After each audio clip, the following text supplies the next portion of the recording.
Great to be with you, Mo, and with all the students at Georgetown. Thank you very much for having me.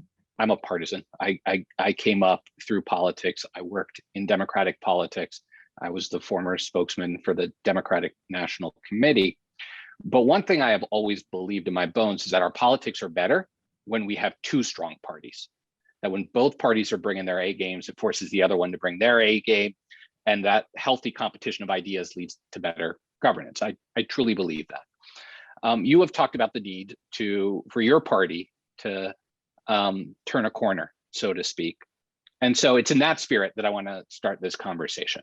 It's occurred to me sometimes that I got into politics thinking that it was policy, but I love the political part of it as well. But it's really the substance that matters in my view. And obviously we all are partisan and we all work hard to make sure that our party prevails. But I think at the end of the day, the voters of the country they have the kind of debate and discussion that they deserve to have when both of our parties are talking about substance. Do you believe that today's Republican Party lives up to the ideals you just laid out? I do. I think that certainly we have a variety of views in the party. If you want to talk about national security, the Republican Party is home to both me and to Rand Paul. And our views on national security are very different. Our views about America's role in the world are very different. I think that that kind of diversity of view is healthy for a party.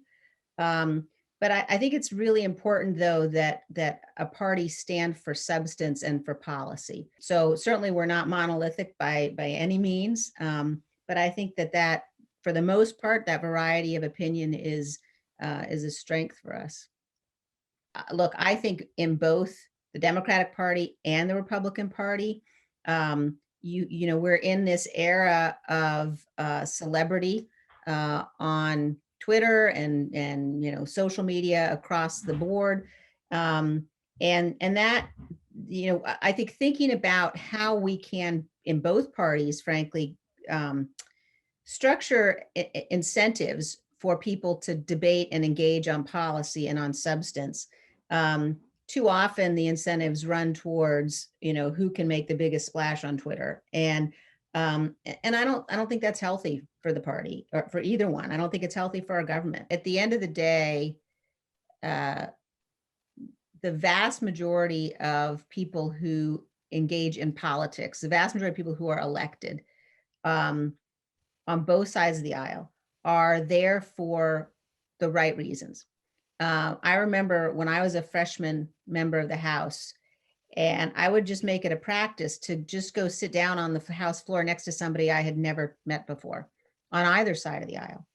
And without exception, I found the people that I went up and introduced myself to and took the time and sat and talked to had really interesting life stories and really interesting reasons why they had decided to run for Congress.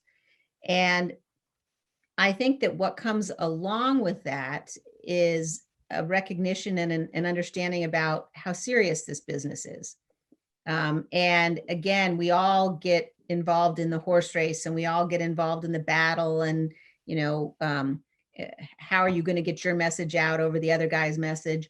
But at the end of the day, it should be fundamentally serious business because, we have inherited this unbelievable gift and blessing of freedom, and we have a duty, and that duty is to take seriously our oath of office, to take seriously our obligation to the Constitution, to take seriously our obligation to the Republic, and I think that's a duty that can never be partisan.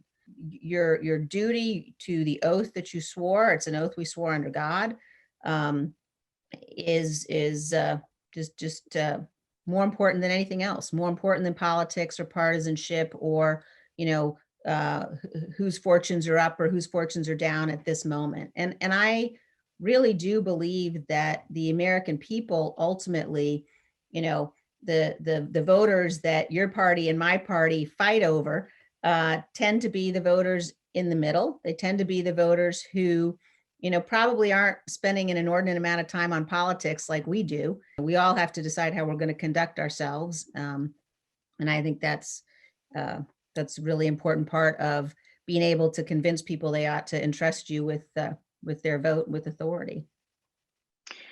I think that the way the party has to go forward is by focusing on those policies, and by very clearly rejecting what happened on January 6th, by very clearly rejecting, the symbols that we saw on January 6th of anti-Semitism, Confederate flag in the rotunda.